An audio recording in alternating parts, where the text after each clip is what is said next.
അവിടെ ഉത്സവം തുടങ്ങുന്നത് ശരിക്കും മേടത്തിലെ 2 ഘട്ടങ്ങളായിട്ടാണ്. ഒന്ന് രണ്ട് ചടങ്ങുകൾ. ഇക്കരെ കൊട്ടിയൂര് അക്കരെ കൊട്ടിയൂർ എന്ന് പറയുന്ന 2 ക്ഷേത്ര സന്നിധി. അവിടുത്തെ ഒരു അമ്പലത്തിന്റെ പ്രത്യേകത എന്ന് പറഞ്ഞാൽ ഈ 27 ദിവസം മാത്രമേ അക്കരെ കൊട്ടിയൂർ എന്ന് നമ്മൾ എല്ലാവരും പറയുന്ന കൊട്ടിയൂര് ജനപ്രവേശനമുള്ള ഉത്സവം. ബാക്കി സമയങ്ങളിൽ മുഴുവൻ ഇക്കരെ കൊട്ടിയൂരാണ് ഈ പൂജാബിംബങ്ങൾ ഇരിക്കുന്നത്. അപ്പൊ അവിടെയാണ് ആദ്യത്തെ 2 ചടങ്ങുകൾ. അതായത് മേടത്തിലെ വിശാഖം നാളിലാണ് ചടങ്ങുകൾ ആരംഭിക്കുന്നത്. ഈ 2 ചടങ്ങുകളും അക്കരെ കൊട്ടിയൂരല്ല നടക്കുന്നത്. ആ മേടത്തിന്റെ മകത്തിന്റെ അന്ന് മാത്രമേ അക്കരെ കൊട്ടിയൂരേക്ക് നീരെഴുന്നള്ളത്ത് എന്ന് പറയുന്ന ഒരു ചടങ്ങോടുകൂടി അക്കരെ കൊട്ടിയൂർ ആളുകൾ പ്രവേശിക്കുന്നത്. അപ്പോൾ ഉത്സവം തുടങ്ങുന്നത് അത് കഴിഞ്ഞ് മേടത്തിലെ ചോതി കഴിഞ്ഞ് വിശാഖം തുടങ്ങുന്ന നെയ്യാട്ടത്തോടു കൂടിയാണ് അക്കരെ ഉത്സവം തുടങ്ങുന്നത്. അതിന് മുമ്പുള്ള 2 ചടങ്ങ്, പുറം ചടങ്ങുകൾ എന്നാണ് അതിന് പറയുന്നത്. അത് പ്രക്കുഴം എന്ന് പറയുന്നത് അത് ഉത്സവത്തിന്റെ ദിവസങ്ങൾ കുറിക്കുന്നതും ഉത്സവാവശ്യങ്ങൾക്ക് വേണ്ട നെല്ല് പുറത്തേക്ക് കളന്നു കൊടുക്കുക, അവിലളവ്, അങ്ങനെ വരുന്ന കുറെ കാര്യങ്ങൾ നടക്കുന്നത് ഈ ദിവസമാണ്, പ്രക്കുഴത്തിനാണ്. അത് നടക്കുന്ന മുഴുവൻ ഇക്കരെ കൊട്ടിയൂരാണ്. അന്ന് രാത്രി ആയില്യാർക്കാവില് പൂജയുണ്ട്, കൂടപൂജയുണ്ട്. പിന്നെ തണ്ണിയും എന്ന് പറഞ്ഞ് പുറംകളിയൻ, ഒറ്റപ്പിലാൻ, ജന്മാശാരി, പെരുവണ്ണാൻ അങ്ങനെ പറയുന്ന സ്ഥാനീകര് ചേർന്ന് നടത്തുന്ന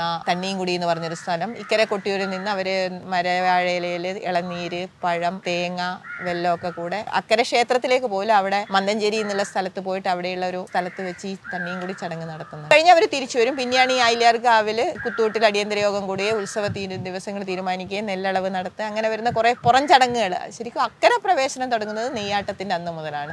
അന്ന് മുതിരേരി എന്നുള്ള ഒരു വാൾവരവുണ്ട് മുതിരേരി അമ്പലത്തിന്. അപ്പോൾ ആ വാൾ ഇക്കരെ കൊട്ടിയൂർ എത്തിയാൽ അടിയന്തര യോഗം അക്കരത്ത് പോവുകയും ജ്യോതി വിളക്ക് തെളിയിക്കുകയും പിന്നീടാണ് അവിടെ ഉത്സവം തുടങ്ങുകയും പിന്നെ അത് ഇടവത്തിലെ ചോതിനാളിൽ വറ്റടിയോടുകൂടെ തീരുകയും ചെയ്യുന്നു. മേടത്തിലെ ചോതിക്ക് തുടങ്ങുന്നുണ്ടെങ്കിലും ഇടവം മിഥുനത്തിൽ മാത്രമുള്ള ഇടവച്ചോതി മുതൽ മിഥുനച്ചോതി വരെയുള്ള സമയത്തെ അക്കരെ കൊട്ടിയൂർ ഉത്സവമുള്ളൂ.